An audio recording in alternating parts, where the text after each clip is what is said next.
What's A Cry for the Ocean about? It's about plastic pollution. It's about caring for the environment. It is a story. It's a story about a girl called Sukara.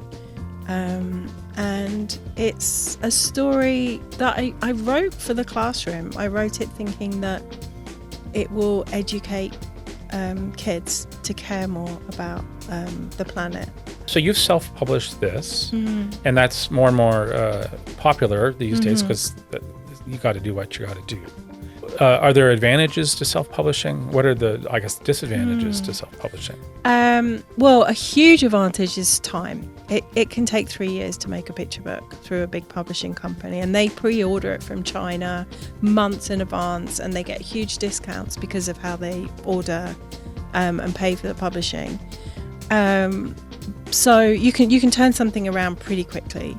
You have complete control over everything, which if you do it in North America, if you do it, if you self-publish.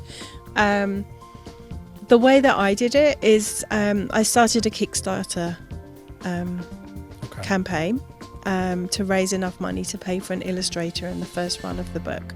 Everybody who backed me got a free copy of the book, either hardback or softcover, depending on how much money you put into the campaign. So this allowed you to hire and pay an illustrator, basically. So it's not a friend. No, it's Tamara Piper. Yeah. So Tamara lives in Belgrade. Really? And I've never met her.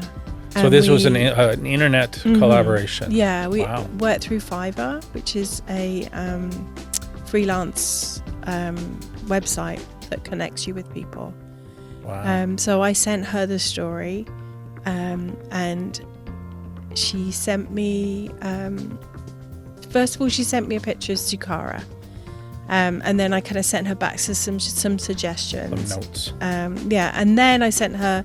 Then she started working on the whole story, and I absolutely loved this process. It was like Christmas every day that I'd open up these pictures. I was like, it's so beautiful. And so your story's coming to life. It was, and I just think there's something about the way she draws people, and especially with the cover, the way these two characters are connecting with each other. I really, really enjoyed the process of working with her. I would love to meet her one day. Maybe work with her again. I think the key message in the story is that we have to care. We have to care enough to make a difference. And we are still pouring plastic into our world. So I don't know about the happy ending. I hope there's a happy ending. But writing this book helps me with my hope. It's therapy for you. Yeah, it gives me hope. And whenever I read this book, I feel like I'm just making a tiny, tiny little bit of a difference by maybe some of the children that I read to will go home and tell their mum to stop buying those plastic water bottles in the supermarket, and the mum will say, "Oh, okay, yeah, I guess we could do that."